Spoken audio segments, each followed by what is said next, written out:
now. Boop. All right. Yeah.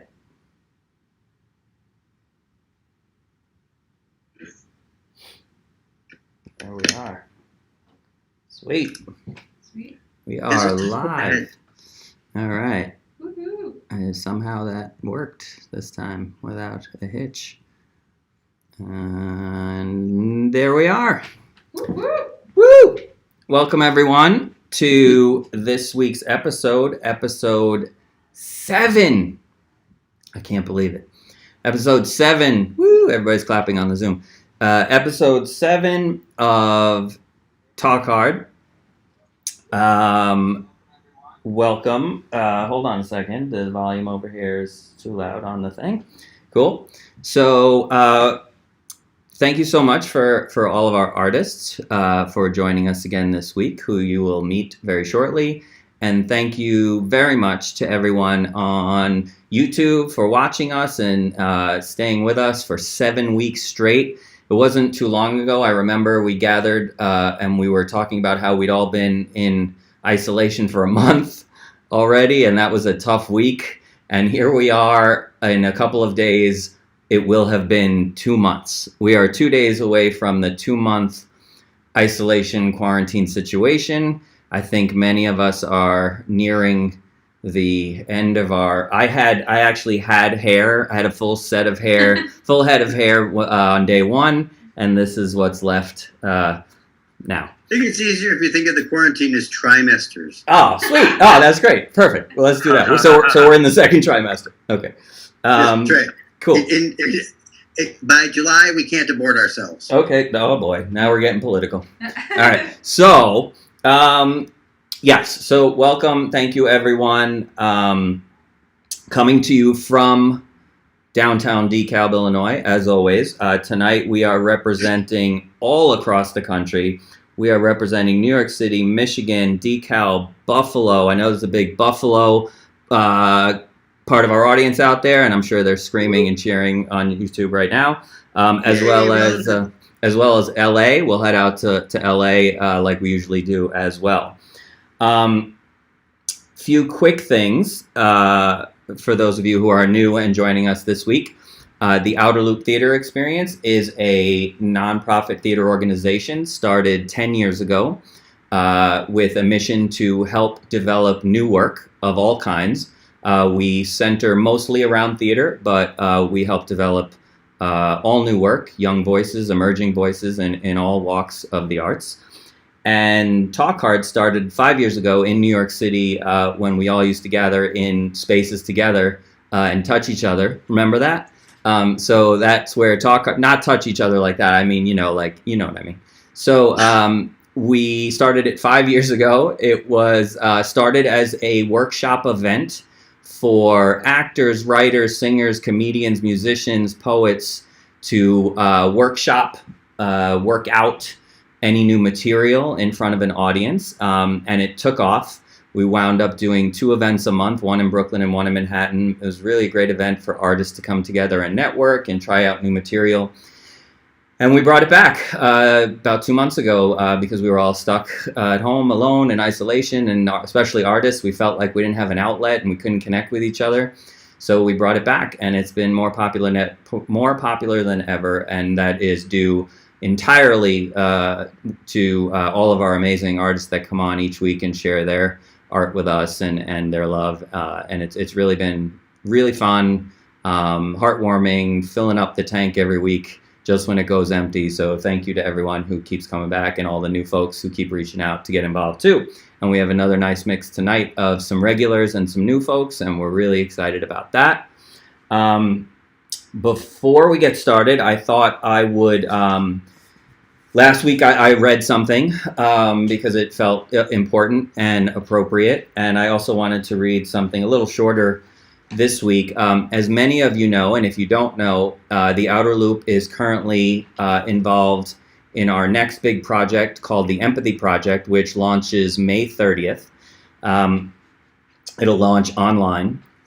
And what we've done is we've reached out to everyone our network and just as many networks out beyond our own as we could to ask people to share their stories of what they've been going through in these last couple of months.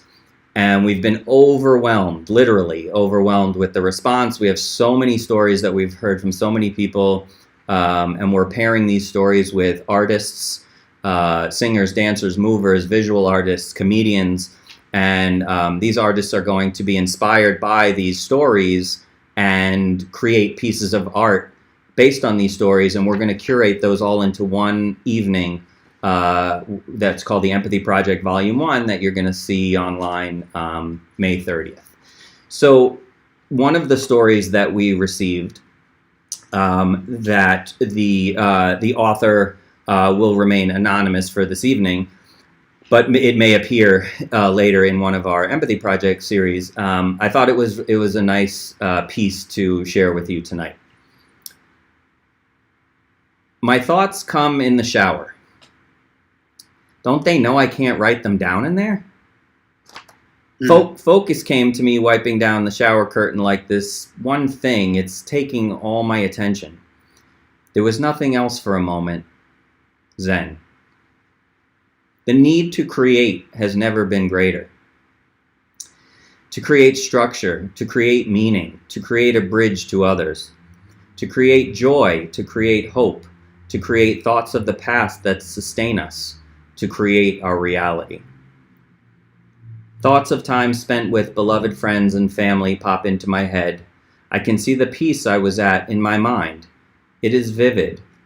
Walking in the botanical gardens in Brooklyn, listening to a violinist at the Brooklyn Public Library, my Carnegie Hall, the arts are important button. Sitting in a courtyard eating breakfast with my daughter, London, Westminster Church, attending plays in New York, the warmth of the sun in Florida. How lucky I was to have experienced those things. When things are out of reach, we have a greater appreciation for them. When I had a choice to do or not do something, should I have said yes more? And I pray as I have not done in years. So that was a piece that will likely show up again in our Empathy Project series, and it was shared with us by a writer who is near and dear to the Outer Loop and to the Empathy Project. She's been a supporter of our work, including our other big project that many of you know about, the Humanity Project, which is work that we do both here and in Tanzania, and she's been a big supporter of ours for many years, so we're glad to share that with you tonight. And I felt like it was so appropriate, this whole create language, and that's what we're doing tonight, right? And we're helping all of our artists create some new pieces and work on some new pieces, so I thought it was a nice piece to share with you. We're going to get started. Before we get started, a couple of quick things. We have 6 artists tonight performing, and the show will run about an hour. We, as always, are accepting donations at our Venmo, which is at... See, I can't... Oh, man, I'm already losing the bets on the tilting the sign thing. Miles is laughing. Emily fell out of the chair. What is the problem with this? So our Venmo is at Talk Hard. Please donate whatever you can. We like to say that we suggest a $20 donation, like a cover charge to, if you went to go see a show. But please, anything you can share, $1, $5, $10, $50, $100, $1,000, whatever you can share. All of our donations go directly and immediately to our artists at the end of the show. And I've heard from all of them every single week, and they are extremely grateful for everything, how generous our audience has been over the last several weeks. Helped pay for groceries, helped pay for gas, helped pay the electric bill. So really, we cannot thank you enough for how generous you, our audience, has been over the last few weeks. It's been overwhelming, and when I share the amounts every week with the artists after the show, they just cannot believe that we're raising that much in an hour-long show like this with new work, and it's just really heartwarming. So we really want to extend a thank you to everyone, and you can donate throughout the show. The other exciting piece of news about that is we have a matching donor tonight. So every dollar that is donated tonight by our audience at the end, whatever that total is, our matching donor, I mean, I don't know if it's $1 million, I'm not sure it's going to get doubled, but I mean, maybe, I don't know. I don't know how deep that person's pockets are. But they will match that amount, and that's what will be given entirely and equally to our artists tonight. So that's pretty cool. So, Wow. yeah, Well, right? I wish I had known better. Would have chose better material. I'm sure it's fine. So please donate if you can. And if you can't, don't. And it's cool too. We're just happy to have you here. And that's like more than enough, just your presence. So, so let's move on. Drop those comments in the YouTube chat. Rachel's monitoring those and she'll give a shout out. And My mom found the comments. my mom found the comments this week. Sorry, Miles, she's not going to text us. But that was fun. So she found the comments. She's excited. My mother is so excited about everyone on this show. Because all week, all I've heard, and Rachel can attest to this, is Miles is so funny. I can't wait for him to be back. Sergio's play, I want to know what happens to those two kids. Emily's a beautiful writer. Her voice, she's amazing. Andrew is amazing, and him and Maddie, I can't believe how funny those two people are in one apartment. And Courtney, I love her. Her music is amazing. I wish I could just listen to her all the time. So if nothing else, and Tim, I'm sure she'll have something nice to say about you after tonight. But thanks for making, if nothing else, I want to thank everyone for making my mother's quarantine extra special. So cool. With that, if everyone else except Sergio could stop video so that we can read Sergio's play. And let me go in and hide non-video. And here we are. Let's go to, there we are. This is really exciting. For those of you who are new. Hey, Sergio. Sorry. Welcome back. We love having you, as you know. But for those who are new, this is such a cool for us, and for me as a playwright and a director. This is I love having everyone on, but Sergio, starting off with Sergio and his play this new play that he's writing, and this is exactly what Talk Hard was created for, and it's just so cool to have Sergio back each week and follow the journeys of these characters. And like I said, we now have audience members saying we can't wait to see what happens with Emilio and Caroline next week. So I'm not sure they're going to say that after this week, but from what I heard, what's going on? No, we definitely want to know what happens We definitely want to know. So there's got to be more. Spoiler alert. So for those who don't know this gentleman on your screen, this is Sergio Castillo. He's coming to us live from Brooklyn, New York. In addition to being a playwright, actor, director, producer, he's also currently, in addition to the play that we're reading tonight, Under the Bleachers, he's also working on getting his screenplay out there called Astral Weeks.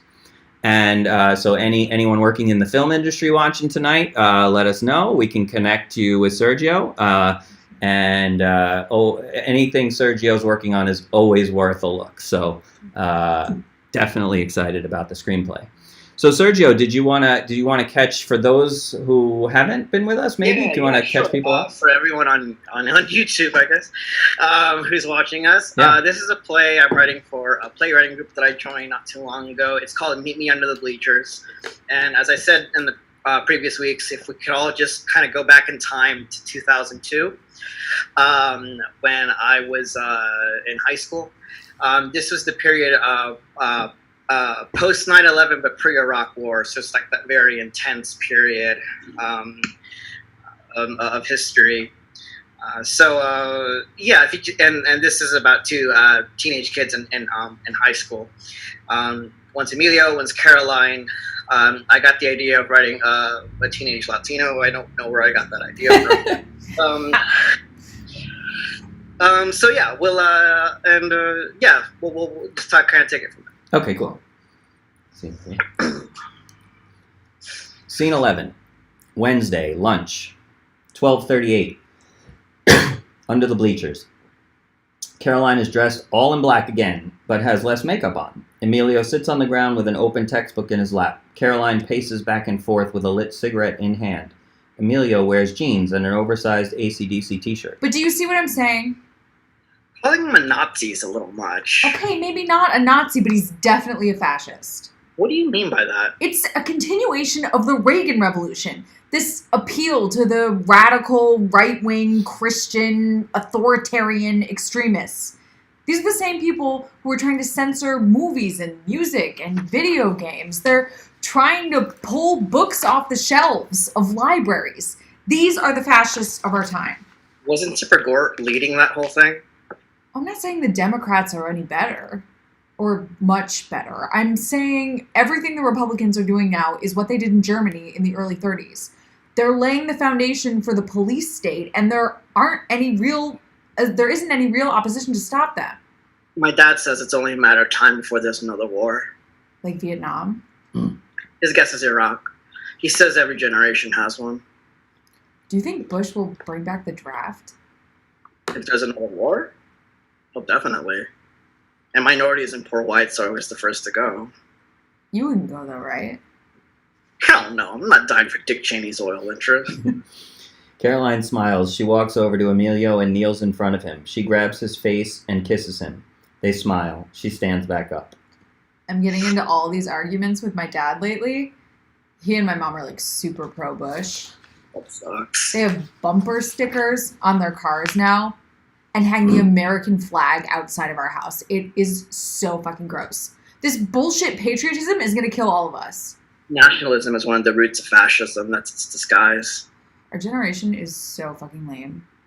What would you prefer? London in the late 70s. Or New York at that time. Or maybe San Francisco in the 60s. Shit, I would even take Seattle in the early 90s. You mean grunge? Why not? It produced some good music, but it wasn't some kind of cultural revolution. Like I said, I would settle for it. But the most interesting about the grunge movement was that it was not supposed to happen. The mainstream record labels thought they had a monopoly on what would be popular. They never thought a bunch of shitty bands from Seattle would be profitable until they were. Yeah, but it would have been cool to have been there when it exploded. I think even the bands who were there would disagree with that. But we don't have anything to grab onto. Cultural dissent doesn't even really exist anymore. Sure it does. It's just been commodified and it's for sale on MTV. Ugh, that's so true. But that's just capitalism at work. If something radiates, it'll be commodified and sold no matter what it is. Look at Che Guevara. Exactly. Maybe that should be our next project. Che Guevara? No, like how music scenes get wrapped up in a pretty little package and it defeats the whole purpose of why it was started in the first place. I doubt Mr. Thompson's going to let us write about Pearl Jam. It's not exactly his history. It was 10 years ago. Where do you think you'll be in 10 years? Me? I don't know. What about you? I don't know. Just not here. Do you think you'll get married and have kids? I don't think so. Or at least not for a while. There's too much I want to do, too much I want to see. It'd be hard to do everything I'm thinking about doing with a kid. Did you hear Ashley Anderson is pregnant? Is she really? Oh my god, I thought she was just getting fat. She's transferring to Monterey in a couple of months. Are you a virgin?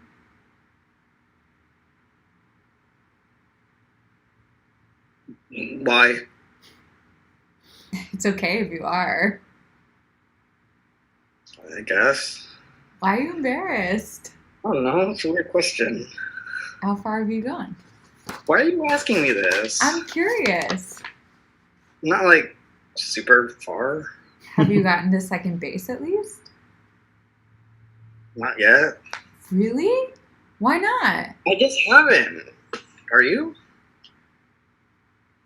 Would you be mad if I said no? It's your life. I've been with a couple of guys. Okay. The first two were boyfriends, and the other was... I don't really want to know. Does it bother you? I just don't want to know about it. You're jealous. My parents are going to be out of town this weekend. Really? Do you want to come over on Saturday? Well, what about Casey? I'm like 1,000% sure she'll be at her boyfriend's house, so we'll be alone. Are you down? Yeah. Okay. Cool. She smiles and kneels down in front of him. She kisses him quickly and exits. Lights out. Scene 12, Saturday evening, 8:48 p.m., Caroline's bedroom. Emilio sits on the bed with a glass of vodka and Sprite. He is drunk.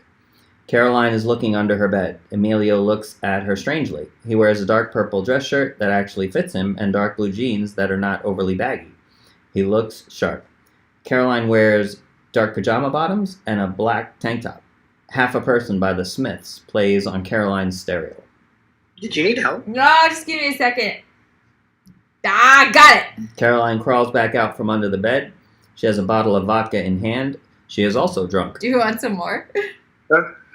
Caroline opens the bottle and pours more vodka in Emilio's glass. She finds her own glass on the floor beside her and pours herself some more. Thought I had more pot.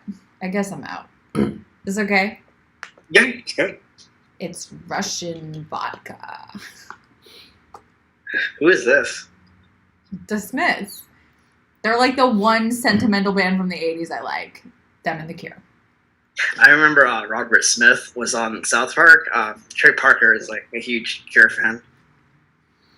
Caroline sits next to Emilio on the bed. There is a short pause. She leans over and smells his neck. What are you doing? Are you wearing cologne? My mom told me not to put on too much. Is it too much? A little. But it's fine. Emilio blushes. Caroline smiles. I should tell you something. Okay. I told you I've never done this before. Done what? Have sex? Is that what we're gonna do? Aren't we? I'm teasing. I don't know if what I said was exactly true. What do you mean? It's more complicated. You always say that, but you never tell me what you mean. How is it complicated? Come on. You can tell me. They turn and face one another on the bed. Emilio makes a large drink from his glass, takes a large drink from his glass and it hits him hard. He makes a drinking face and covers his mouth. Caroline smiles at this, but gives him a moment to collect himself. Both of my parents work full time. They have for as long as I can remember. My father would definitely be classified as a workaholic. I was around 4 or 5 when my mom started dropping me off at my neighbor's house. They were very close family friends. And they eventually were able to buy the house next to ours about like a year before. They had 2 kids. Like Arthur was 15 and Robert must have been 8 or 9, a few years older than me. Arthur would basically babysit us when all of our parents were at work. So it was Arthur, Robert, and me for the summer. Robert and I became good friends. Looking back on it, though, he and his brother would never stop bullying me, like constantly hitting me, making fun of me, beating me up. I was always at the end of their ridicule.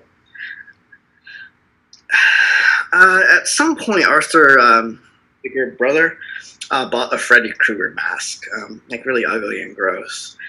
He would chase me and Robert around the house. I was terrified. I cried and cried. I just wanted him to go away, and he wouldn't. Later, Arthur would take off the mask and pull me to the side. I would be sobbing, and he told me, we're going to have to do that thing we do, okay? Unless you want Freddy Krueger to come back. I would beg him no, and we came to an agreement, as much as one can at the age of 4, that as long as I didn't tell anyone, he would never bring back Freddy Krueger. He told Robert to stay in his bedroom while Arthur took me to the living room. We would sit on the couch next to each other. He would wear boxers, so it was easy for him to pull out his dick and balls. I didn't understand what was happening, but he reached for the back of my head and gently guided it to his lap. He told me, put it in your mouth, and I did. He asked me to lick it. I did. He asked me to suck his balls. I did.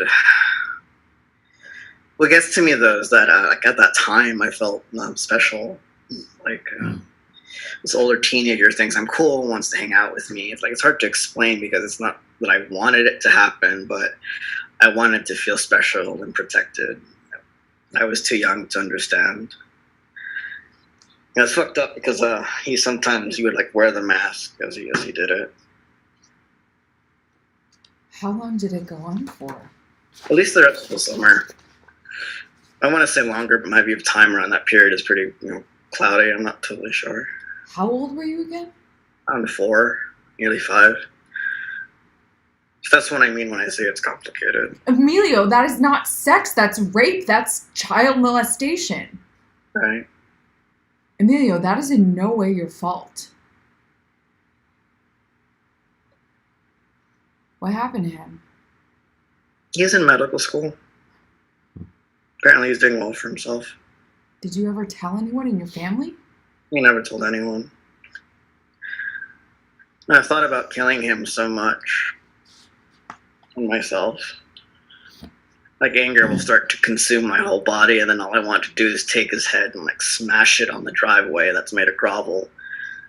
Watch his head crack open in my hand. So I sometimes dream of doing that. What do you think would happen if you actually did that? I don't know. I would like to think I would achieve some kind of peace. There's no peace at the end of something like that. It's a wound you'll always carry from now until your grave. You won't ever forget it, but you can't let it define who you are. God, I wish I had been smarter. I can look back on it and think if I just told someone or at least try to say no to him, just left the room, anything. I was too young. I couldn't have changed it. Emilio, you couldn't have stopped it. You were 4. Would you blame any other 4-year-old for what happened to you?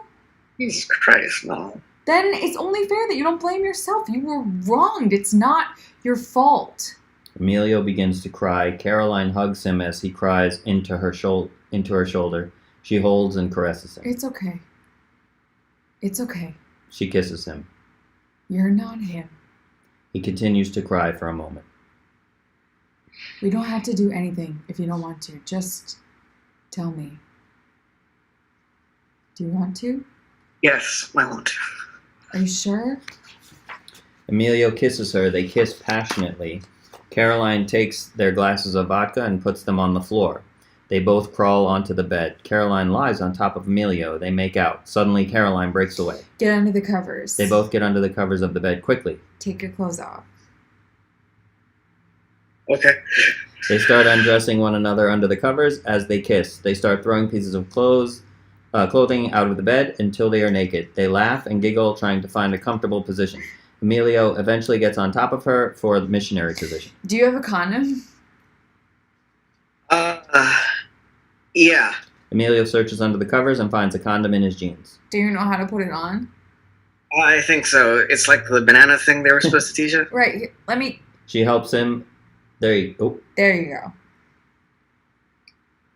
Is that as hard as it gets? No, sorry, I'm not. Okay, got it. Okay. They come to a stillness and look at one another for a moment. Are you sure this is okay? Yeah. Are you okay? I'm okay. Okay.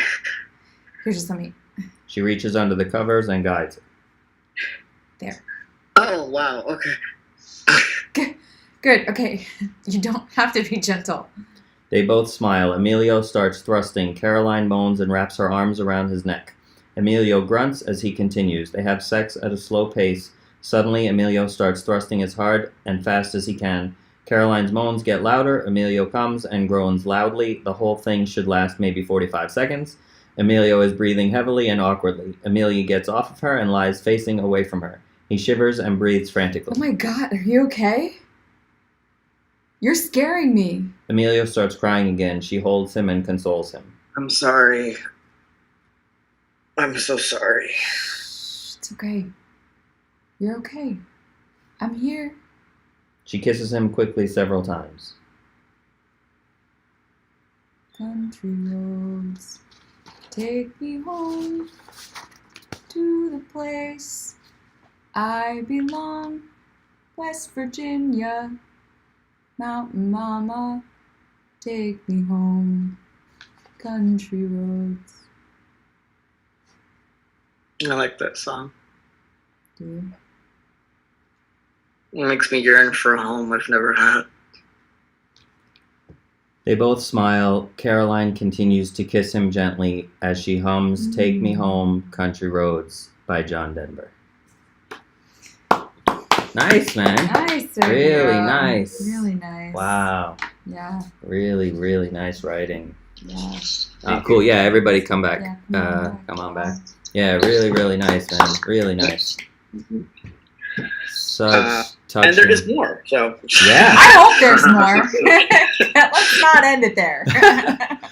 Yeah, really nice. Just continuing to Thank you so create much. just such nice relationships and just, clearly defining where we are and those moments that we've all lived through.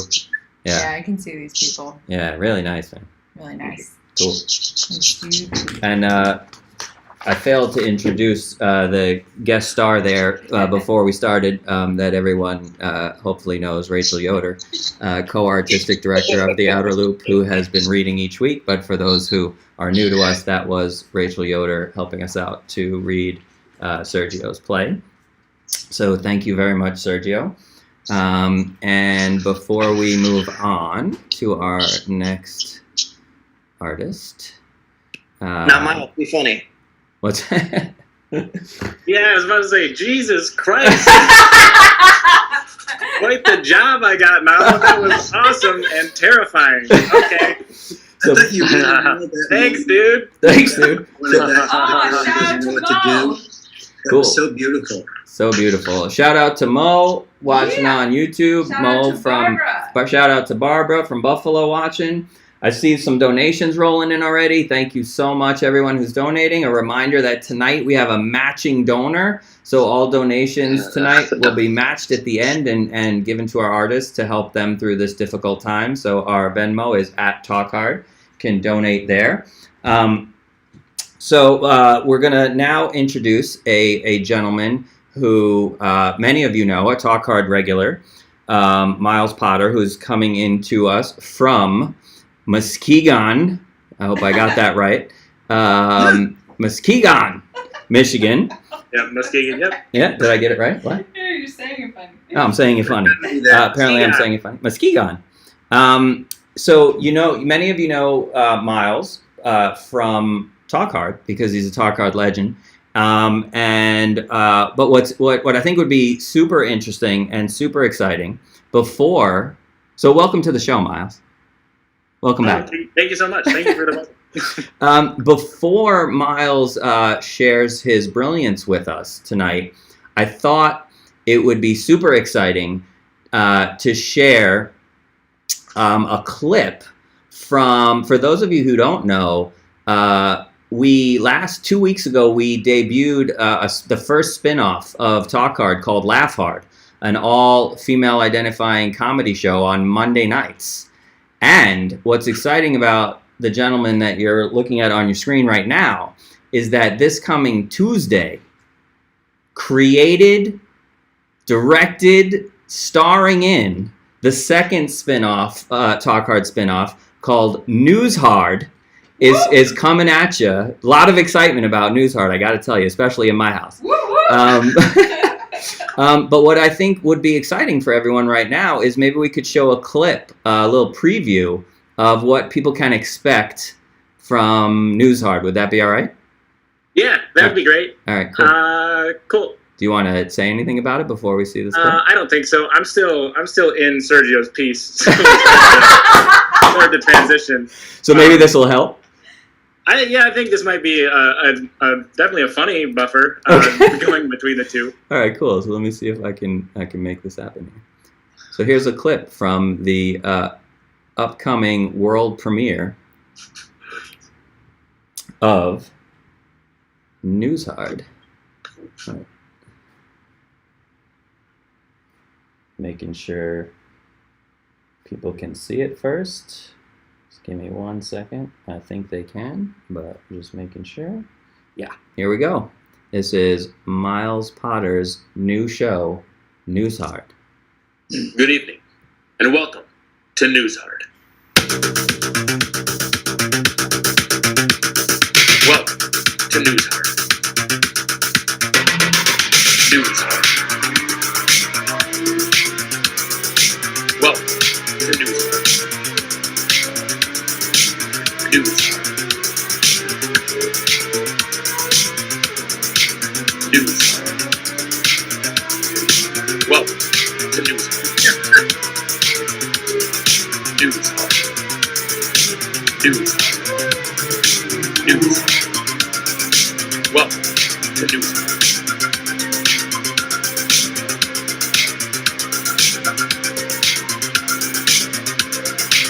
Welcome to Newshard.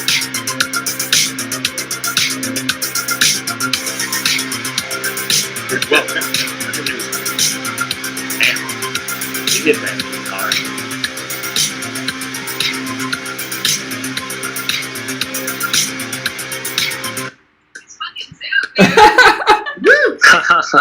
Amazing!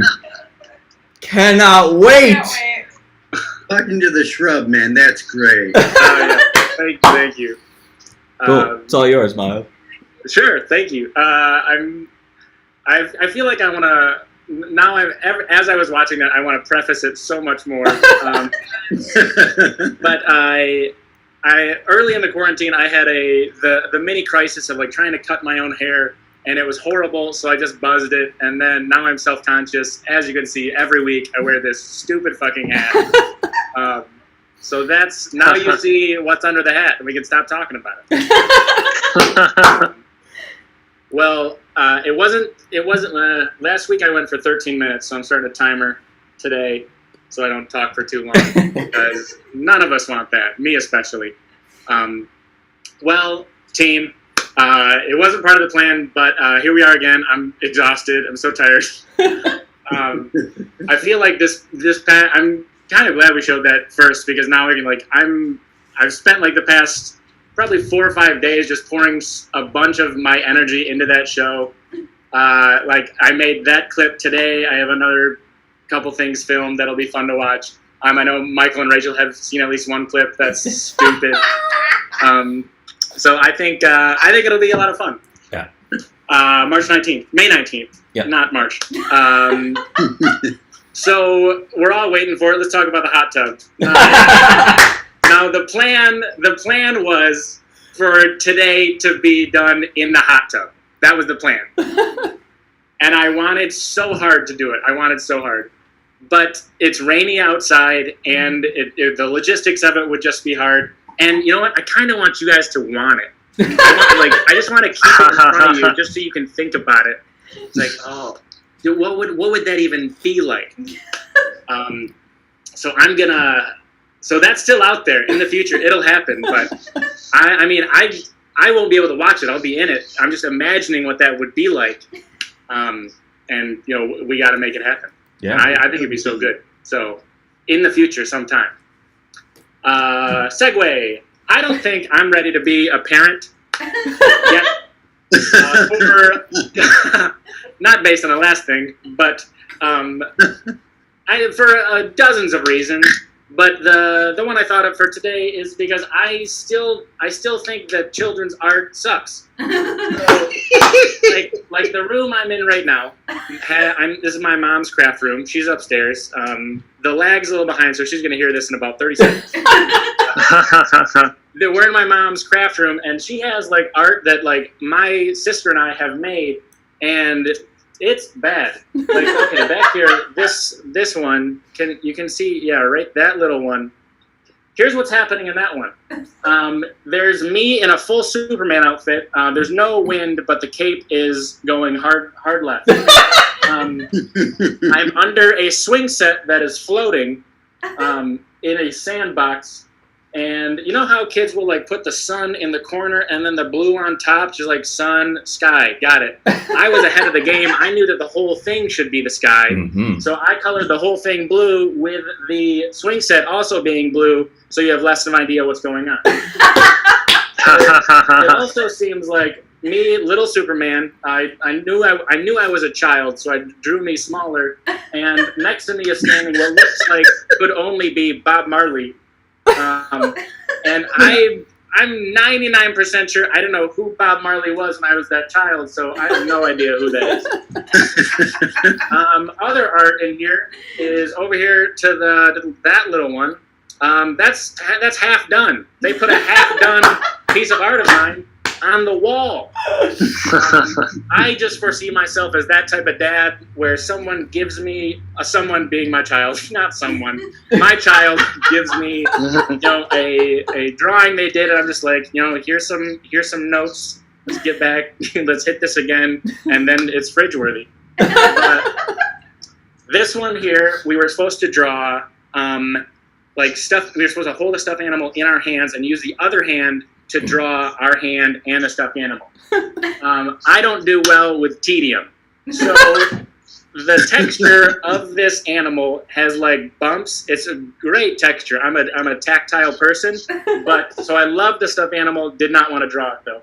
I think its right ear, I spent all the time drawing it, but then gave up. So the face is hard lines, eyes, hard lines. And then in the middle, I started a frog. I did his face, and then I quit. There's another one over here. A lot of stuffed animal. Just kind of realizing this. I think, I don't know, maybe that says a lot. Over here, there's 3 stuffed animals, a bear kind of facing you and to the left, and then 2 other bears facing away, and it looks sad. Like the bear on the left is looking away and down, like where you should be looking when you're sad. Everything's hard lines. No, I think this project was about shading because I shaded the shit out of everything. And they're like, when little kids like draw grass and it's just like a squiggle, that's the entire bear. So my mom has now heard all of this, and we need to make some changes. My quarantine has been pretty good because I had school, which kind of kept me some structure in my life, which was excellent. So I had things to do throughout the day. But I've noticed that now that school has ended, I kind of miss going on long drives, and I wouldn't qualify, or I wouldn't define a long drive with time. I think a drive is long depending on the stakes of the drive. Like if I need to go if I'm going to like give someone sugar and I drive 20 minutes, that's a long drive. If I'm going to give like nuclear warhead codes to someone, I have to drive a day, that's not a long drive. That drive deserves a day, and that's a fine drive. So I would say that I'm addicted to Chipotle. You're gonna think different after I finish this. There's not a Chipotle in Muskegon, which is fine. They don't need one. But I kind of wanted it. I kind of wanted it. And so I drove. Here's what happened. Let's start back. I have the app. Fuck me. I have the app. So I ordered Chipotle on the app, and I realized they're going to finish it in like 10 minutes. It's going to take me 45 minutes to drive to pick it up, and then 45 minutes back. But I kind of wanted it, and I missed it. So I ordered Chipotle, drive 45 minutes, and then drive 45 minutes back. That's the kind of long drive I'm talking about. Another one, I forgot in DeKalb, where school is at, I forgot my phone tripod. So I drove there 4.5 hours to grab that and head back. Those are the kind of long drives that I happen to be into. I think, now I've been in Muskegon for 3 weeks now, Michigan. And I think that I've lived in Chicago and at acting school for long enough now that I've noticed I have some strange habits that are very out of place in Michigan. I was doing yoga in my backyard, which growing up, no one did yoga. And still, I know no one here that does yoga. So I'm doing it in the backyard, and all I can imagine is, like, we have neighbors, so I just imagine them coming over like, hey, I couldn't help but notice you were moving strange.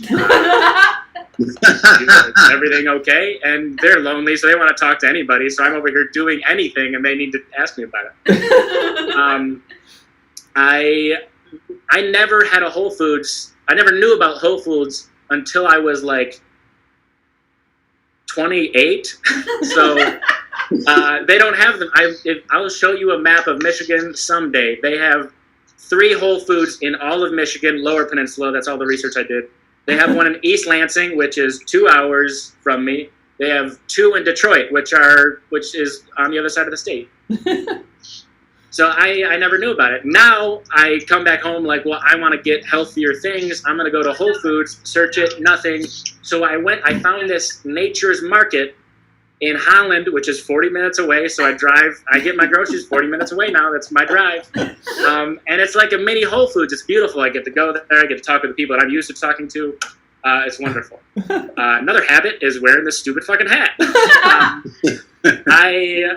I was going out to get the trash and bring it in because, as they say in the Dead Poets Society, I'm playing the part of the good son.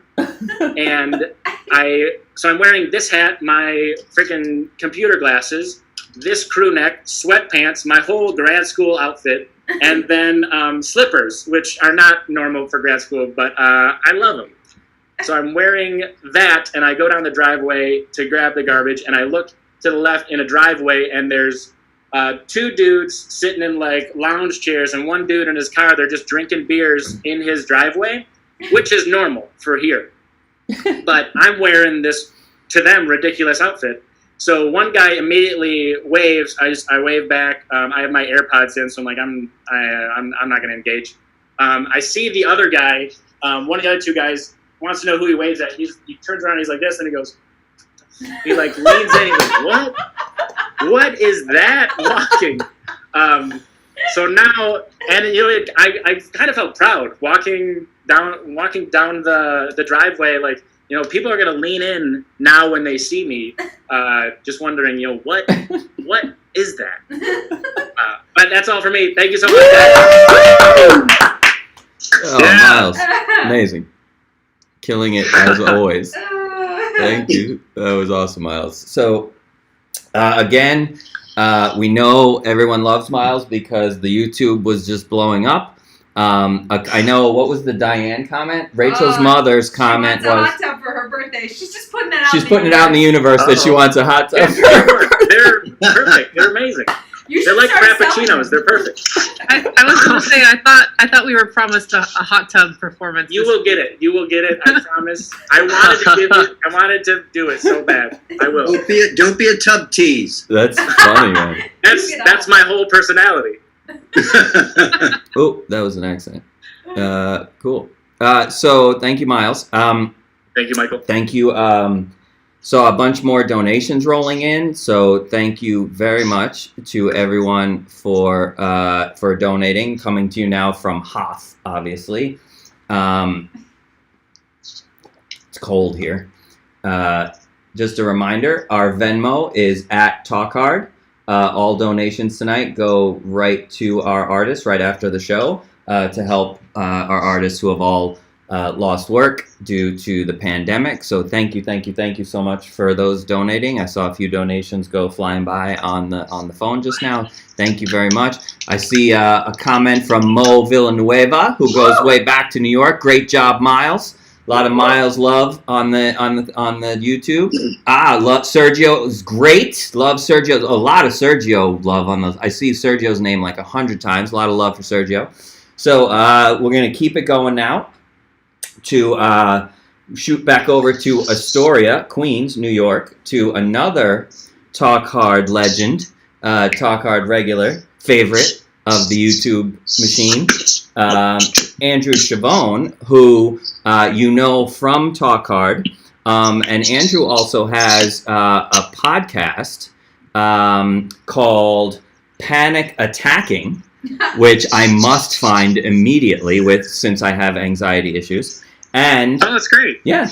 And also, you can catch. It's great. I'm just happy. I'm happy you have issues. Oh, cool. Are you on any benzos? Thanks, man. And also, Andrew, you can see weekly, at least weekly, I think, on the hilarious YouTube show Late Afternoon with Maddie Smith, who many of our viewers also know Maddie Smith, who will return, I believe, next week to Talk Hard, and who also stars in Laugh Hard on Mondays. So, Andrew, welcome back. We love having you, man. Thank you, Michael. Thank you so much. Thank you. The applause. Woo! Oh yeah. Sorry, that wasn't a cheap plea for applause. Yeah, I'm quarantining with Maddie. She's actually in the other room on a different Zoom show. Talk Soft. Talk soft. It's called Whisper. I love You it. actually might hear her yelling. So just a heads up. She's not. Yeah. So before I was quarantined, before I dated Maddie, I dated a girl who had a dog, and the dog was more manly than me. Anyone else have this problem with dating somebody who has a manly dog? I had to buy a book, and the book was called How to Become the Alpha. And what I learned from reading this book is that's the most beta thing I could possibly do. Amazing. Everyone, the dog immediately lost respect. The first page of the book should just say, "Don't let the dog see you read the book." Because, yeah, I shouldn't have read it at her house. Oh.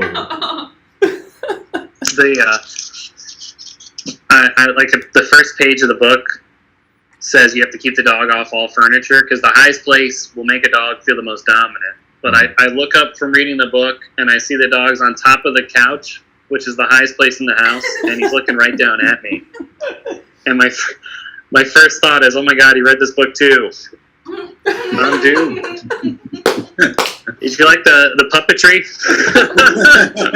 That's pretty good. Nice. Yeah, the dog. I grew this beard to look more manly for that dog, but I still have rosy red cheeks. So now I feel like I look like a kid and adult at the same time. Like the beard says I have a job, and the cheeks say it pays me in cookies. So it's two looks. The cookie look. The cookie look.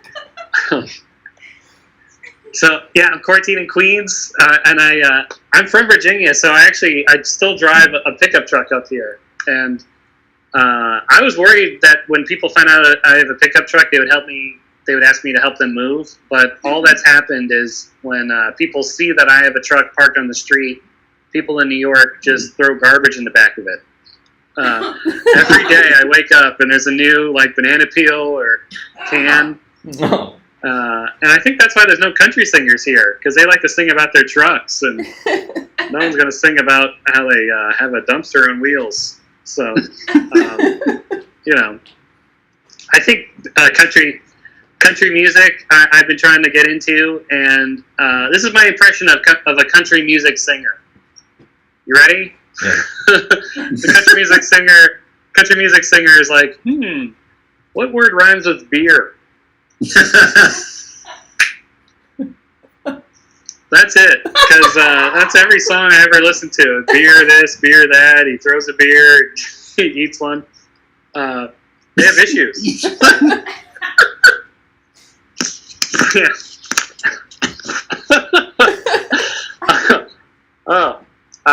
So I live in an apartment building, and all the neighbors are very chatty to me, even though there's like a lockdown happening. I had to come down to get a package, and the neighbor was right there to see why I was downstairs. And after I got the package from the postal delivery person, my neighbor said, "Boy, who knows what they're carrying?"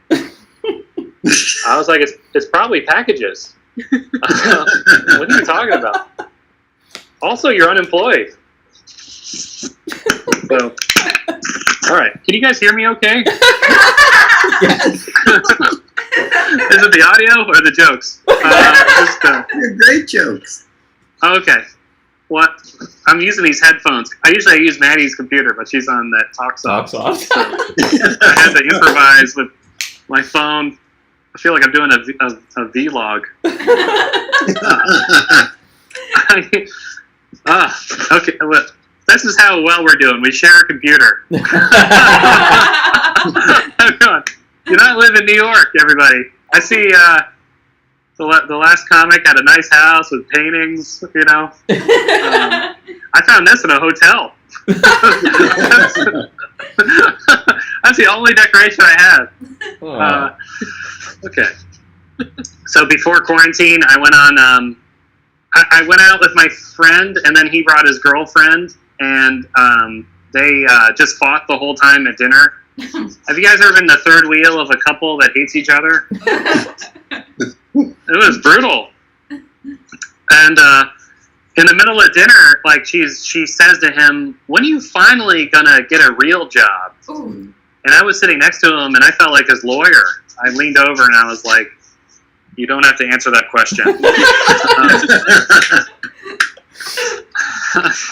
I said, "Anything you say will be used against you later."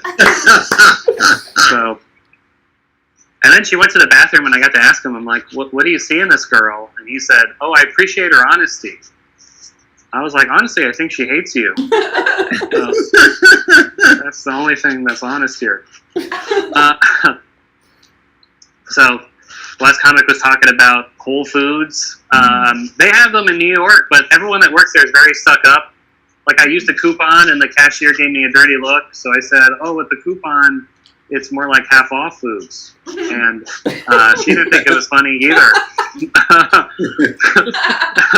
She made a face, and she shook her head. She said, "We don't appreciate that kind of humor here." And I was like, "Well, the joke came up organically."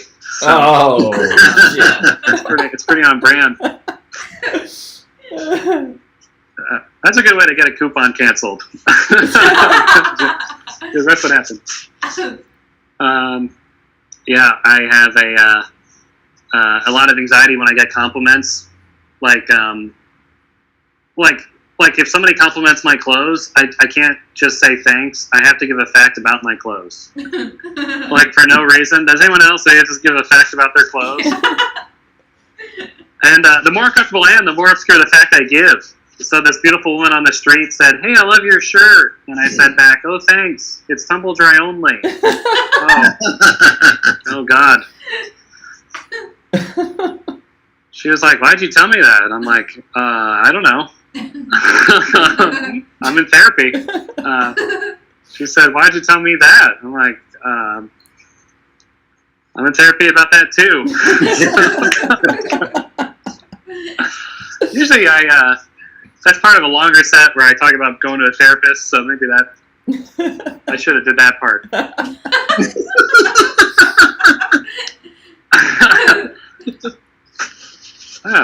So yeah, I do have anxiety. I have the podcast, Panic Attacking. I have social anxiety, and that means like if somebody, like, I can't mingle at a party. Like, if somebody talks to me at a party, I'm stuck talking to that one person the whole party.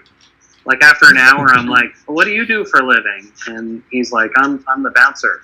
Like, "Oh, that explains why we're outside." So, okay, I'll do one more. I'll get out of here. I miss going to restaurants. I even miss Chinese food. I knew, like, when this all started, people thought that's what gave the coronavirus was General Tso's, but I still ate it. I was like, "Bring it on." I can't eat General Tso's. I don't want to live. So I went to a Chinese restaurant one time, and the waiter brought me the food, and he saw me eating with my left hand, and he said, "Oh, you're left-handed? In China, that means you're evil." I was like, "Oh, well, that means you're not getting a 20% tip." So, being called evil, that's got to drop your gratuity down to 19%.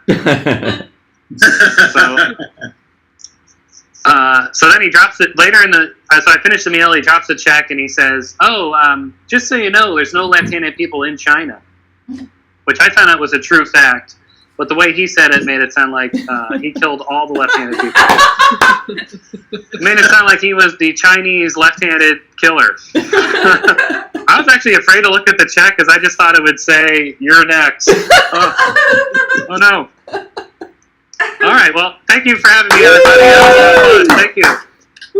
Thanks, Be Andrew. well, everyone. Thanks so much, Andrew. That was awesome.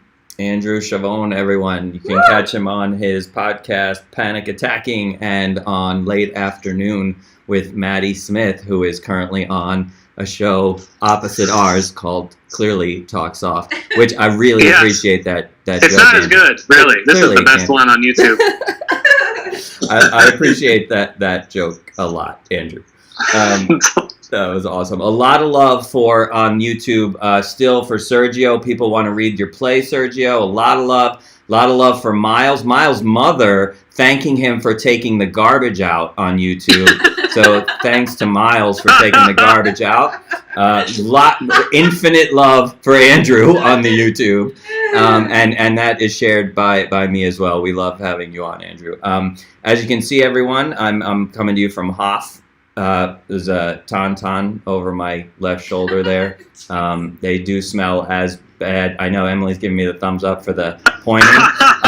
What she doesn't know is that I practiced the entire time Andrew was on by pointing direction. Watch this, Emily. And folks, you can donate at our Venmo account. At Talkhard, right there. Nice, nailed it. Nice. Look at it. I'm getting some cheers. Our Venmo is at Talkhard. Thank you so much to those who have donated. I saw a few more donations roll in. A reminder: we have a matching donor tonight. All donations go to our artists tonight to help them through this difficult time. So we really do appreciate your donations. Thank you so much. We're gonna keep it moving right now. I'm gonna pause for a minute. And then I'm gonna wait till Emily's sitting back down comfortably and adjusted and ready. So we're gonna move right. Oh, and then also Rachel can probably drop. Some of you I know aren't on Venmo or don't know what Venmo is. We also the Outer Loop has a PayPal account that you can donate directly to. That we actually have seen a few donations coming in through tonight. Thank you, Barbara, for donating via PayPal. And Barbara's a very loyal supporter of ours. So we're going to move ahead right now to another Talkhard legend, Talkhard regular, Talkhard legend. Not only a Talkhard regular, Talkhard legend, coming to you from down the street in DeKalb, or on Hoth, actually. Also, for those of you who don't know, co-director of the Empathy Project that you heard us mention earlier on. And when I say co-director, I just mean like in charge of everything, basically, and just tells Rachel and I what to do, which thankfully, if she did not, Empathy Project would not be happening.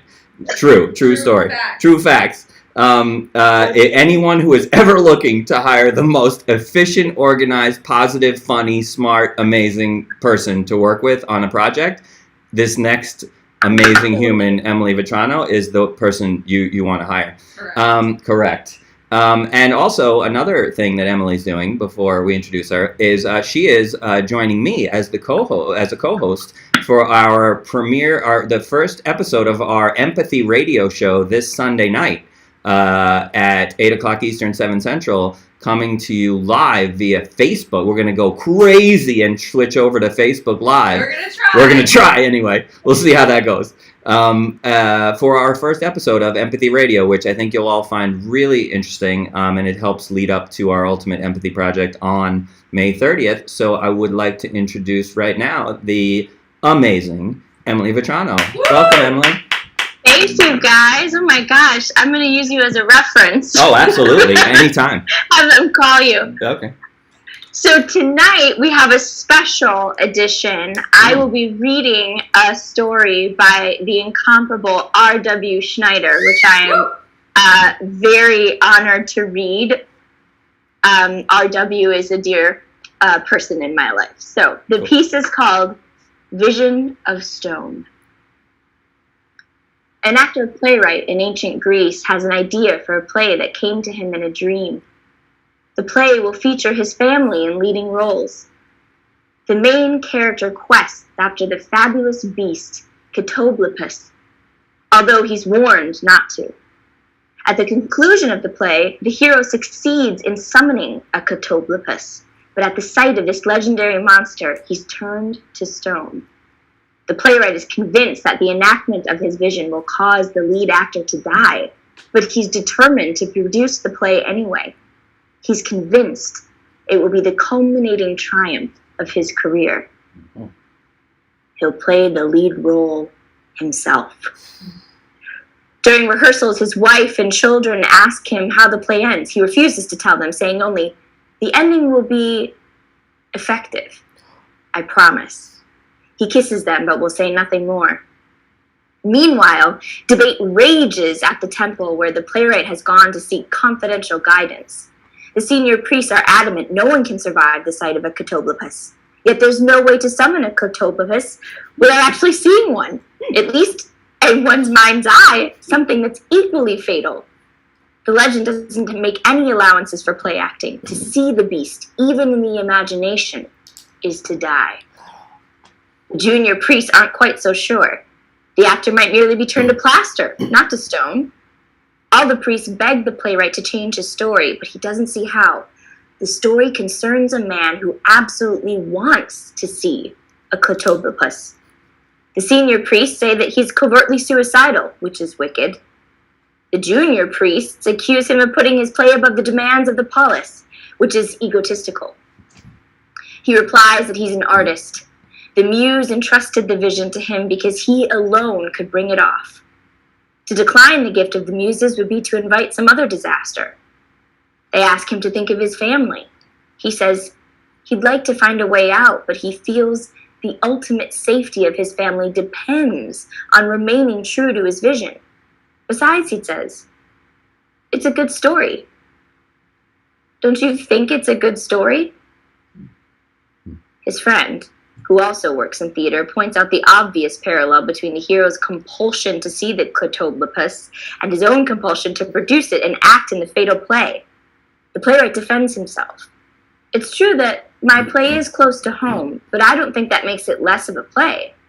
I am called to play this role. I understand the story very well. It's not too complicated. I think other people will understand it too. But how will they benefit from it? How does anybody benefit from art? Does anybody know? A new problem arises. What if the introduction of a Catoblepas on stage turns the audience to stone? More dire warnings from the priests. The city engineer points out that a stone theater full of stone patrons isn't a theater anymore. It's a quarry. They will build the playwright's estate for the cost of re-excavating the municipal theater. It will be expensive because, with the local population petrified, all the labor will have to be imported. Meanwhile, the playwright's teenage son is coming out. He's an unruly boy, full of mischief and careless of his appearance. As a young transvestite, however, he falls under the influence of an older person of indeterminate gender, who teaches him to present as a woman. Under the older person's guidance, the son learns how to dress, how to make himself up, how to sit properly as a woman, and how to eat with decorum. His presenting as a woman turns out to be the key to his growing up and accepting his adult responsibilities. The boy's parents are thrilled. They had begun to despair of the boy's ever taking charge of himself. Now he's doing so, but as a female. By a quirk of dynastic politics, the person of indeterminate gender becomes the new tyrant of the city. Childless and sterile, he elevates the son, his protege, to the status of tyrant heir apparent. Newly powerful, the son goes to see his father and insists that he reveal the ending of the play or give up the production entirely. The father loves his son, but insists on playing the ending for the first and last time at the festival that marks the elevation of the new tyrant and tyrant heir apparent. He reasons to himself that it's the only way to limit the potential damage caused by the Catoblepas. If the Catoblepas is summoned on the context of a well-rehearsed play, only the hero of the play will be turned to stone. If they start changing things, diluting the plot, or improvising, who knows what might happen? Without mentioning the Catoblepas, the father convinces his son that the play will be a great success and any event worthy of his son's ascension as heir apparent. If it will bring the son great prestige because the people will at last see that his father has accomplished the play. It will bring the son great prestige because the people will at last see that his father is an accomplished dramatist. The father is secretly convinced that his petrification or plastification will allow the person of indeterminate gender to adopt his son as an equal. On the day of the performance, The priests are furious and demand that the production be canceled. Still, no one dares reveal the ending. The son appeals to the new tyrant to overrule the priests, but the tyrant refuses. On the festival day, the amphitheater is packed. All goes according to the script until the final scene, when the hero summons the Clotoblopus. The actor, playwright cowers, convinced that his final moment has come. In a clap of thunder, the Clotoblopus appears in full drag. The beast informs the crowd that the playwright, far from having concocted the definitive ending for his play, has barely scratched the dramaturgical surface. A vast number of possible peripetia and denouements have escaped him. The Clotoblopus swishes about the stage, chiding the playwright for his arrogance and pretension. The audience clamors for its money back. The playwright is allowed to live. The junior and senior priests agree that his public humiliation is punishment enough. The end. I just want to say, I know you have another piece coming up of your own, but before, I want to say what's probably on everyone else's mind, and I want to congratulate you for saying Clotoblopus 75 times successfully. Because I was able to do that, was not able to say any other words. successfully. That's an amazing story, and we thank RW for sharing that with us. Yes. This next piece, I don't really have a title for. It's a short poem, so I'll just go with it. Cool. He is gone, and I am alone. But what about the nighttime? The little voice asks. You will have to be with yourself, the heart answers. In the morning, you will have to be with yourself. Surely not the daytime too. Will be with others, but you will have to be with yourself. What about tomorrow? You will have to be with yourself. And the next day? Yourself. And the next? Yourself. What if someone new comes along? The heart smiles and says, my child, you will still have to be with yourself. Oh, that's so nice, Emily. That's beautiful. Beautiful. Thank you for sharing that. Thank you. Did you have another one? That? Oh, Cool. Thank you so much. Yeah, I mean, after Clotoblopus, I don't know, like, you need probably a rest for a couple days after that. It was a mistake to even attempt to read after such an epic journey. Thank you, Emily. And everyone, tune in on Sunday night to the first episode of Empathy Radio, and you will get to see Emily and I co-hosting that first episode. I'm just going to check some video settings here for a minute. And just going to go back to something really quickly here before we move on. A little bit of a normal setting for a moment. Cool. So thank you again. I saw some more donations rolling in. Thank you so much, everyone. Few comments to make. Miles and Andrew, my mother on YouTube. Miles and Andrew are hysterical. So continued love from my mother for Miles and Andrew. Also, I keep forgetting to tell Diane that we got on with no problems tonight, so stop bitching. Diane is Rachel's mother. But yeah, so I just wanted to make sure I said that. Cool. So this is our next artist is really exciting for many reasons. Probably the most exciting reason is that he's joining us for the first time tonight, and we're really grateful for him joining us, and I believe he's going to share some poetry with us.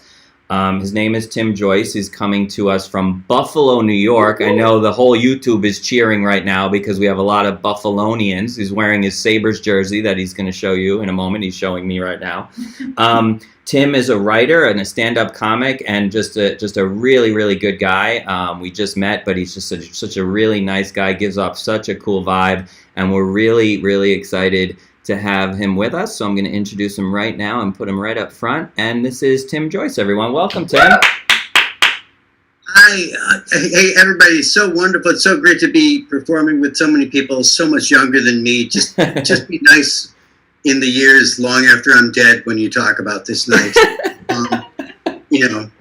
Really. I mean, this is part of my entire posthumous career. So please, thank you for participating in my post-death experience. I had to mute my phone because death calls me every couple of hours just to see if I'm around, and it usually just says hi, and then I say, when are you coming? And he always says it's a surprise and hangs up. But my sister's I'm the youngest of 8 children, which is Irish Catholic birth control, and I have a sister who's been in the hospital with COVID for 8 weeks, and so one of the ways to deal with that was, and 6 of them have been on a respirator, so her voice was very raspy. And I want to start off with I did stand-up comedy for like 20 years on the road. So when you were talking about Muskegon, I've been there. I have a great story about listening to a professional prostitute in the room next to me do her job. Or, I don't know, maybe it was a freebie. I have no idea. But one of the things I did to help with the stress of my sister being in hospital was I decided to come up with a lists of different entertainment forms that were COVID specific that we could all enjoy during the lockdown now that Earth is closed. And the first one was a list of children's and youth books I've written just for the quarantine. And here's the 15 I thought of. Number 1 is, Oh, the Places You Won't Go. Number 2 is, Take Out Green Eggs and Ham. Number 3 is Fun with Dick 6 Feet from Jane. 4, The Cat in the Hazmat. 5, The Hibernating Berenstein Bears. 6, Alice in Quarantine. 7, Peter Pandemic.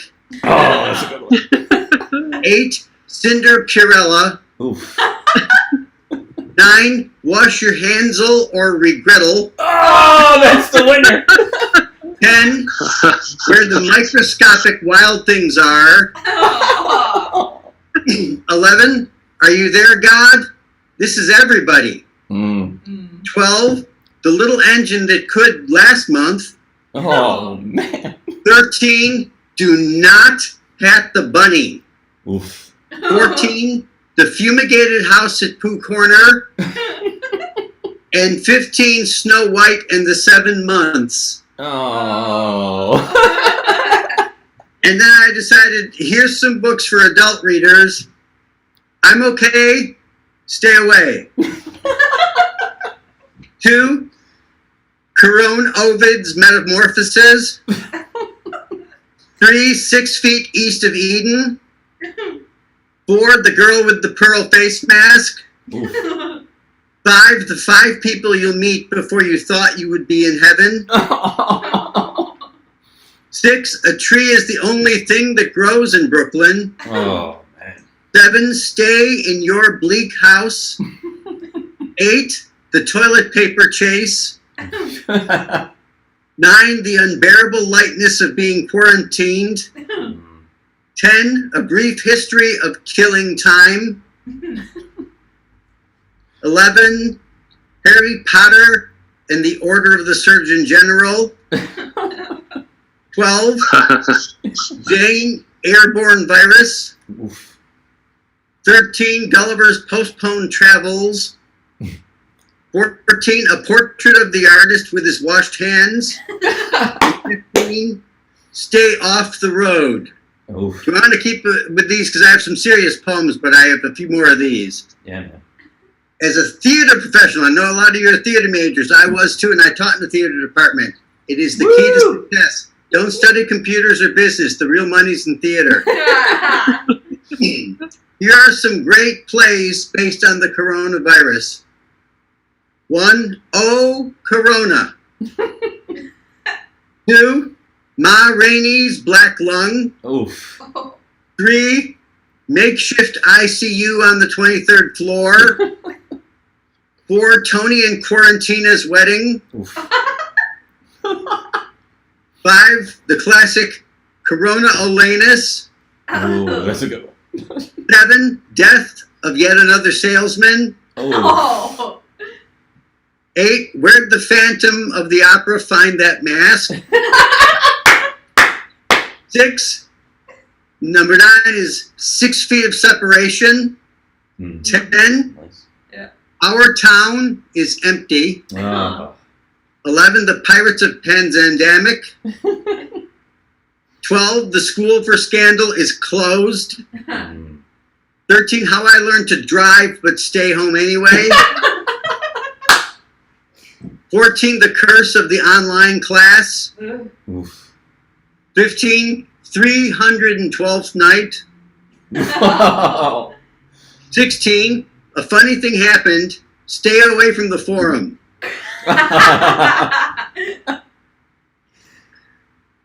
A Mid-Bummer Night's Dream. Yeah. And A Socially Distant View from the Bridge. Mm. Nice. I will save a few of these for the next time I'm on, which I hope is very, very soon. It will absolutely be. And these are some serious poems that I wrote. I've been lucky. I've had some poetry published. I've had a bunch of stuff published because I'm old. I made a living in the arts, which means that I've hopped from being an actor to a stand-up to a poet to a teacher to a writer. You just have to constantly freelance, which at a time when everything's closed down but computers and takeout food is a great time to freelance. Right now I'm a freelance mooch off my wife. This first poem is called No Tagbacks, and it's not a comic poem, so if you laugh, I'll be offended. You can laugh. No tagbacks. 37 years after we placed her into the ground, wearing the dress she wore at my wedding, I still never step on a crack. Who knows? Even in her box in a field near a church, marked by an in-ground stone, I might break her back.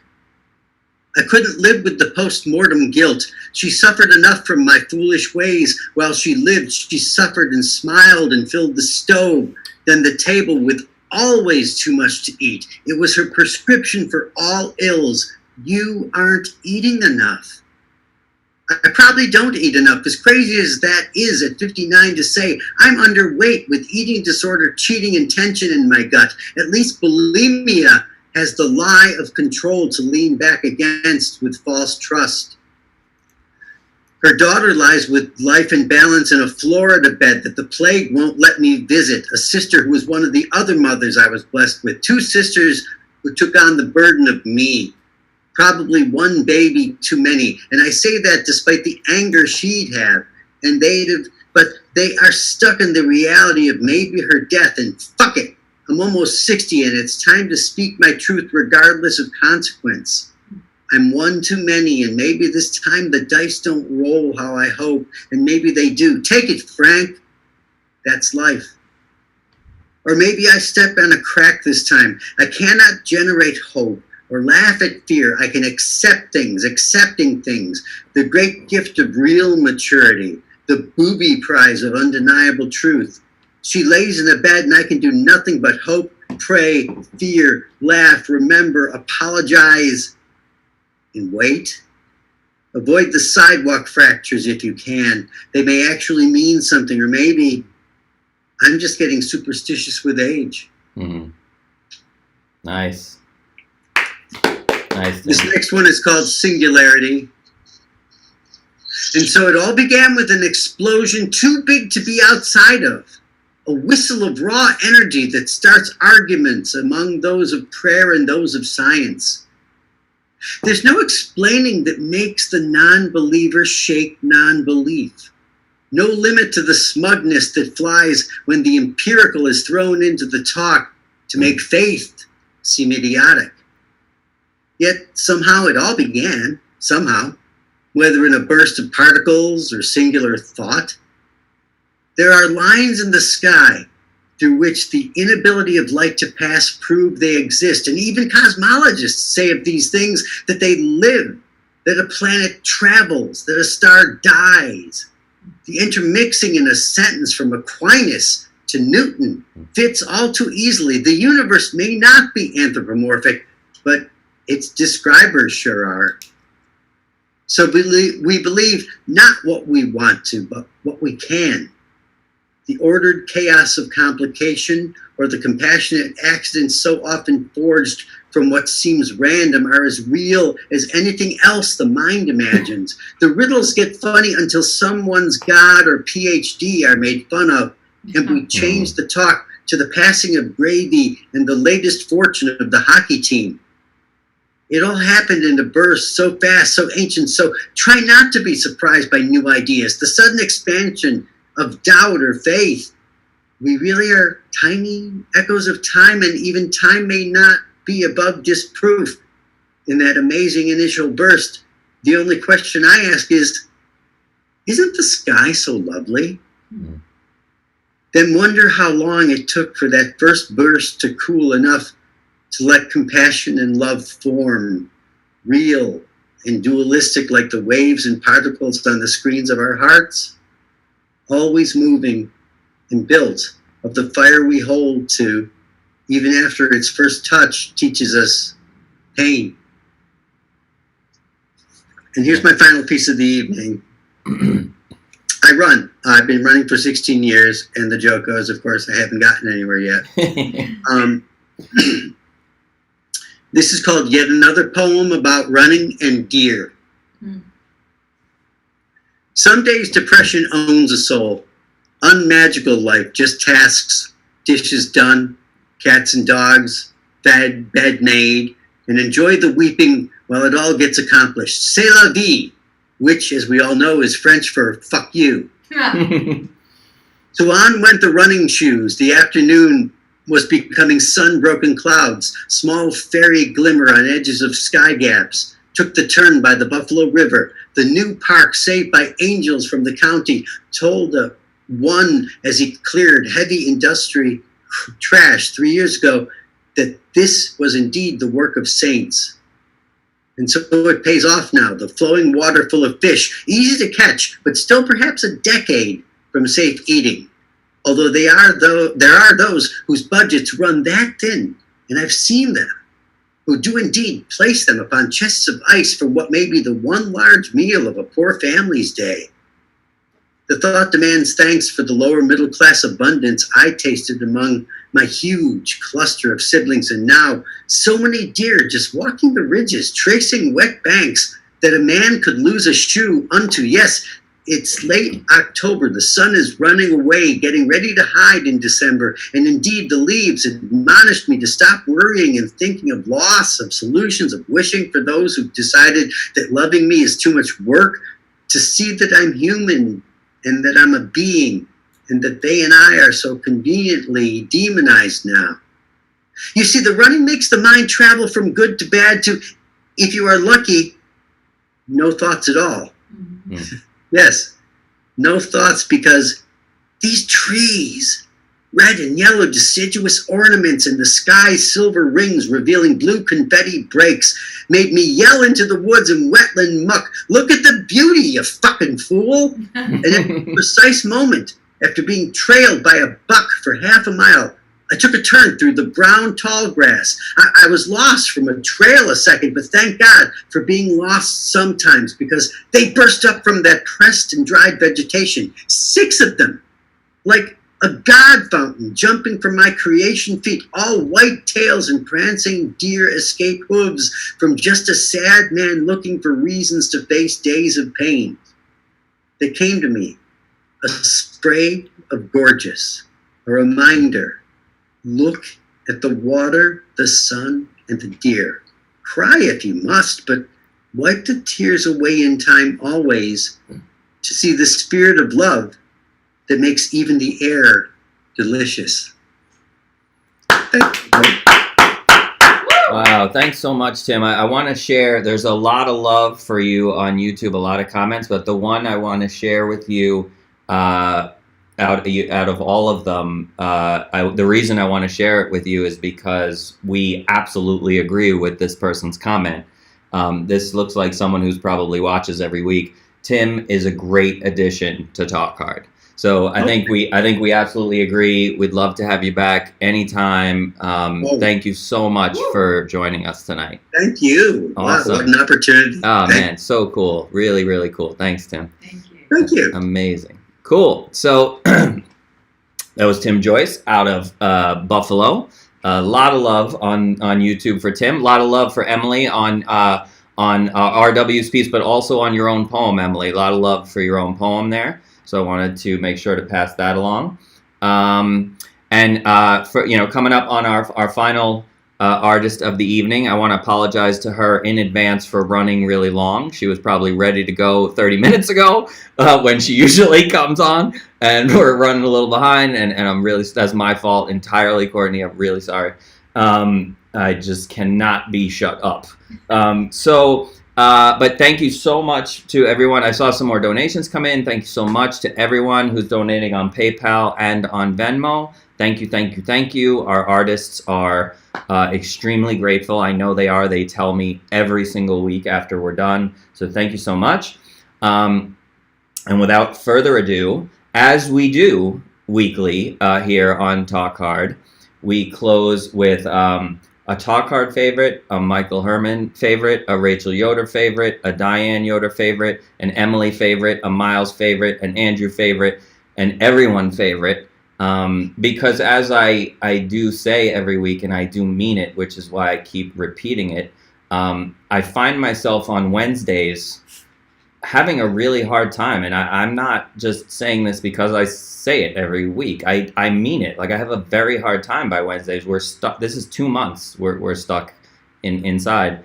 And though I love being stuck inside with Rachel, it still is hard. And I feel it on Wednesdays. I feel the hard time that I'm having.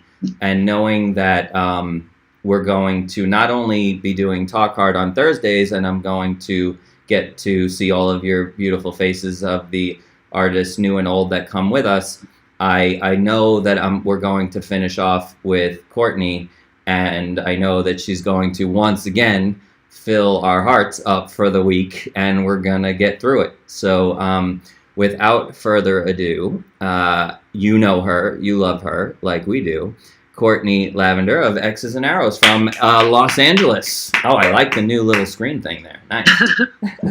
I got a professional suggestion from my manager, Diane. Not a surprise. Welcome back. I don't mind about being late at all. I mean, this has been amazing. Everybody's so brilliant. Right? I agree. Tim is a great addition. Yeah. I was just thinking as he was reciting his work that this is like something I've always wanted. It's like an accessible community where people are sharing their work and sharing art and maybe other people's art. And for me, it's been a bit elusive sometimes. So this is pretty great. So I played this song a few weeks ago. It's called Push Us On Through. And after I played it I was saying on Talk Hard that, I feel like it's a work in progress. I'm not sure what to do with the song. And after I played it that night, I was like, I'm going to have to chop this song to shit. I don't know. And then my friend Lissy asked that I would play it. And it's her birthday tomorrow, so I'm just going to play it, even though I don't know what state it's in.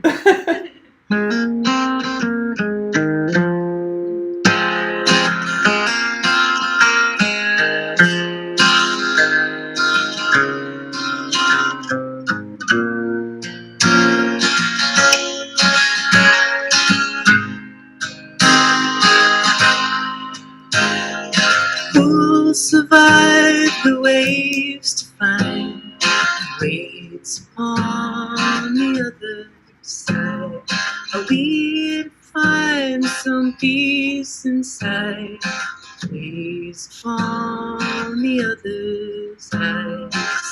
Raise upon the other's mind. weighs upon the other. Who'll surpass dividing lines, re-engage the other?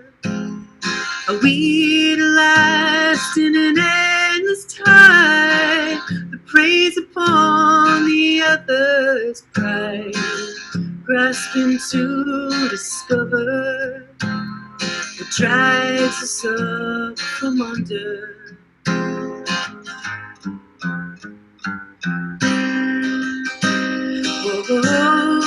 Oh, I'm inclined to deny that the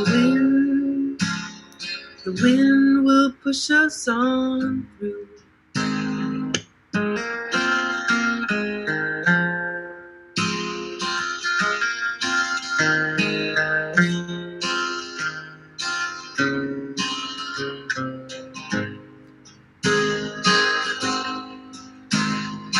Who'll outlast the storm upright without leaning on the other? Are we to see the other's plight when we're torn asunder?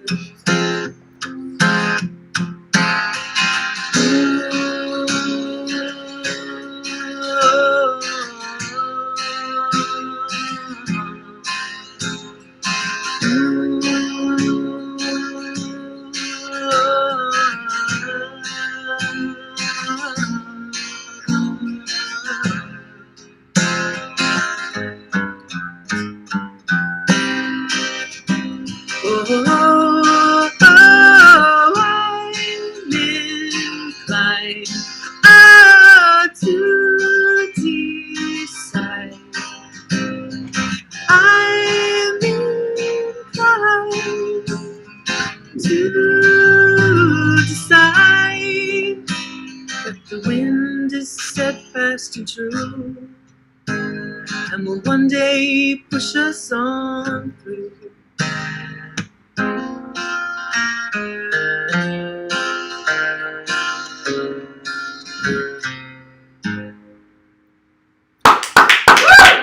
Oh man. Rachel's comment, both to me and in YouTube, says, "Happy birthday, Lissy. Also, I love this song too, Courtney." Aw, thanks. I don't think you should cut it up. Yeah, okay. Noted. Oh, Earlier today, I was watching a live stream on Instagram between Glenn Hansard and this woman called Mary Reynolds in Ireland, and she has this project called, you can find them on Instagram, Let's Build an Ark, and there's a website about letting little pieces of your garden just go wild and give it back to nature. And the discussion was largely about, our relationship with nature. So I live just below the Angeles Forest here in LA, and a lot of the forest right now is actually closed, and I miss it. But I have a little slice that I can visit, and I wrote this song about that place. It's called Canyons. Can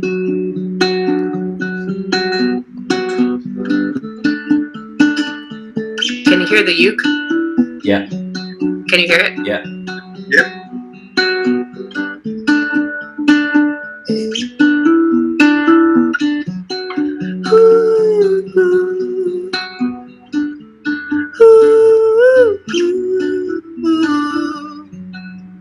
In the quiet of the trees, in the whisper thin creek, I hear a symphony.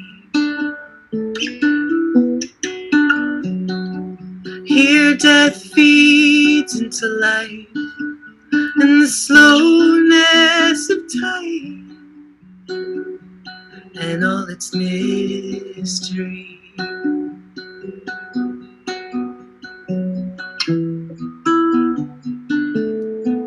Free me, take this weight upon me, leave me with a simple offering.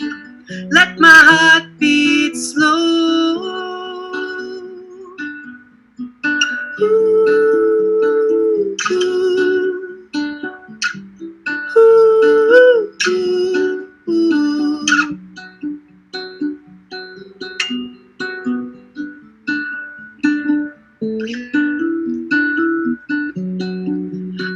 walk the ghosts in the canyon sheer slope. They remember me.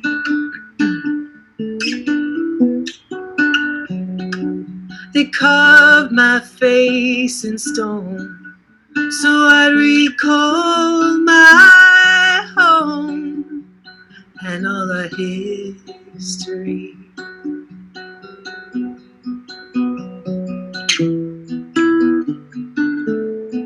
Free me, take this weight upon me. Leave me with a simple offering. Let my heart beat slow. Ooh, ooh,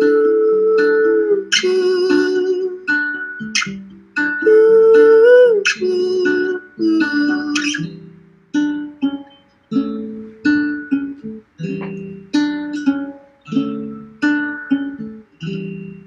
Take my bones for shelter, my flesh for feast. Route my blood to a calmer stream, set my pulse to a slower beat. Free me, take this weight upon me. Leave me with a simple offering. Let my heart beat slow. Release me from this weight upon me. Leave me with a simple offering. Let my heart beat slow. Let my heart beat slow.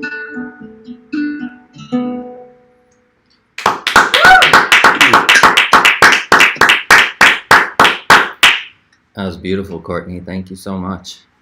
Thank you. Wow. A lot of love on YouTube. Some People, posse love. some posse love for sure. Yeah. We're always willing to wait for Courtney, which is not a good thing for me to know. But yeah, but sure. Thank you so much, Courtney. I know I say this to you every week, but we feel really fortunate to have all of our artists, including you, with us each week. I know you're quite busy these days, so thank you so much. I'm going to put us all in gallery view for a moment so our audience can see everyone's amazing faces again. So I did want to thank everyone. Real quickly, before thanking everyone, I just want to remind Courtney Lavender fans that Courtney's band is X's and Arrows, and her music's available. Their EP is available on all platforms.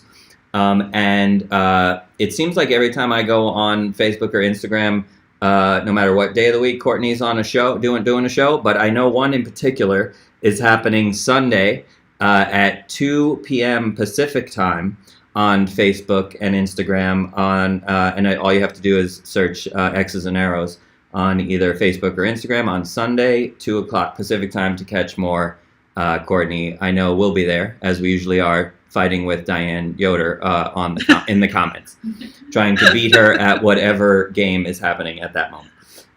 So that's like our fun activity for the week. So, but no, I kid because, of course, I love Diane Yoder, Rachel's mother. She is an amazing human, and interestingly enough, that Courtney is we only know Courtney, or I only know Courtney through Diane Yoder, and I'm grateful to Diane Yoder for a lot of things, but certainly for introducing me to Courtney.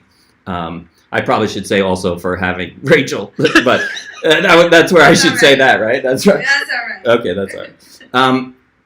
But yes, I do want to thank everyone tonight.